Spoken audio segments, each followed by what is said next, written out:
Welcome back, guys, and in this video today we're doing something a little bit different. I kind of was struggling to come up with ideas that I really loved, something I was actually passionate about, something that actually got me going. And I figured out there's one common theme among things that I really care about. I love predicting and thinking about the future. So, this is going to be part one of a series of where I sort of give my opinion on what I think will happen in the future based on how the world is in its current standards today. So in this part, we're going to look at environmentally. Now, I understand a lot of people believe in climate change, and I understand that, there's a fair portion out there who don't, including some world leaders, and that's totally fine.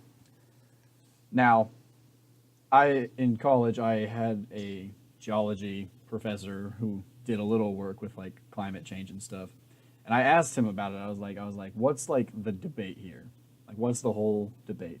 He explained to me that a majority of scientists all agree that the earth is clearly getting warmer. And I mean, I can agree. I remember summers seemed a lot cooler when I was a child than they do now.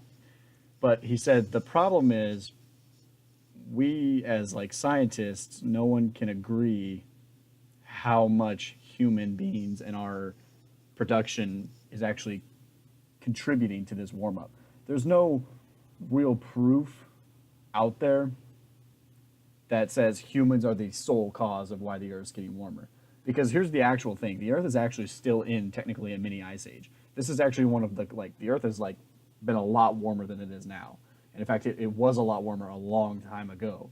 It's like we're technically still in a mini ice age. It doesn't feel like an ice age, but technically we are. So I mean, theoretically, eventually we will come out of this ice age, and the Earth will be a lot hotter. So we might just be exiting this ice age, or it might just warm up a little, as it often does, and it'll cool right back down.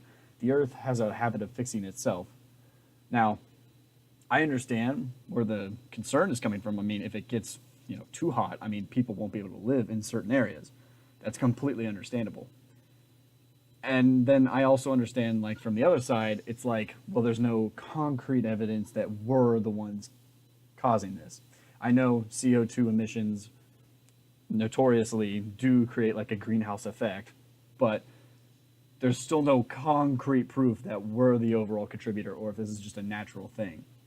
So, that being said, though, I do firmly believe that doing things to lower your carbon footprint is not a bad thing. I mean, I'm not saying give up driving. I'm not saying that. I mean, driving, obviously you got to drive. And if not, if you like to bike, bike. If you want to walk, walk. Do what you want. What I'm saying is companies that have these huge CO2 emissions in countries that don't regulate it. I know the US is actually really pretty good about regulating it, but like some countries they don't regulate it.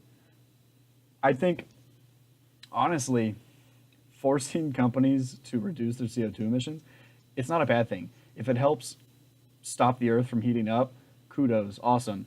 And if not, think about it this way: any company that goes like all green or like lowers their emissions, they can use that to their advantage, spin it around and sell it to consumers and be like, look, we're a green company. I know Apple just recently hit their goal of being 100% green. Everything they have is renewable energy now, 100%.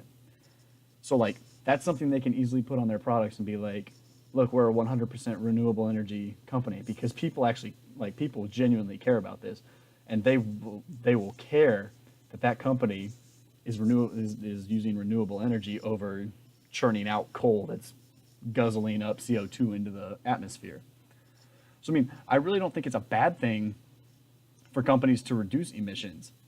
What I do think is a bad thing, and this is my own opinion, I understand that we pulled out of the whole agreement with basically the rest of the world to reduce emissions and all that. We agreed on that plan. I don't remember the name of it now, but there was a plan in place, and like basically all the like nations in the world basically came together and agreed on this thing. And we were like one of two countries that did not agree with it. And the other one was some African country that I'm just assuming is third world. It's definitely not a world power. That much I can guarantee. And I just that kind of was like, really? Like we're one of the one countries? I mean, even North Korea, I believe, was involved in this, and they agreed. And I was like, really? I'm like, now I understand that people will argue, well, the reason we didn't do it is because we were going to be the ones forced to pay for a bunch of this stuff. I understand that. And if that's the problem, then we just say, look, we'll do our own thing. But that's not the message I got when we rejected it. The message I got when we rejected it was we aren't going to do anything. We're not going to even do our own plan. We're just not going to do anything because that'll cost too much money. And I can respect not it costing too much money.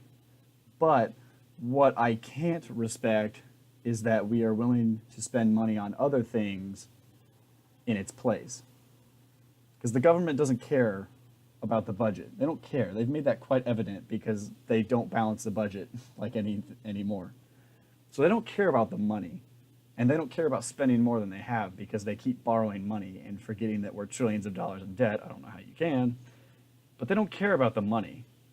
To me, they don't care about that money. So them saying that it was the money that really caused them to not jump onto that, that's a lie, in my opinion. Maybe they really were maybe they genuinely cared about the money. I don't think they do because when they use my tax dollars to pay for stuff, they don't seem to care about it then. So that's my opinion. I mean, I definitely think, my opinion, I think the Earth is going to get warmer, and then I think it's going to get colder. It's going to fix itself. I don't think we're coming out of the Ice Age yet. Hope not. But I don't think that it's going to end up mattering that much. I think it'll end up getting colder, and it'll be fine. But that being said, once again, still, it's not that big. I understand companies, it'll cost them more.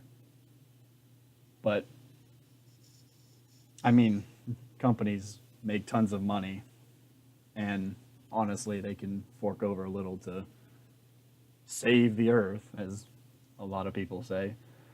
But, I mean, that's my own opinion, and this is just part one of this series. I don't know how long this series is really going to go. It'll kind of go until I run out of things that I want to actually talk about that pertain to the future. But I mean, I definitely have a good groove with what I'm trying to do here now.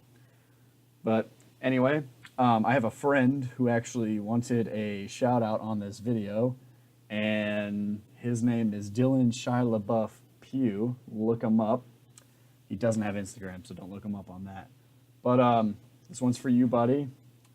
And yeah, I think that'll do it for today, guys. I'll post this whenever I can, and then I'll hopefully get into a good routine, make some more videos. But yeah, that'll be all for today. Don't forget to like, comment, subscribe, and you guys have a good day.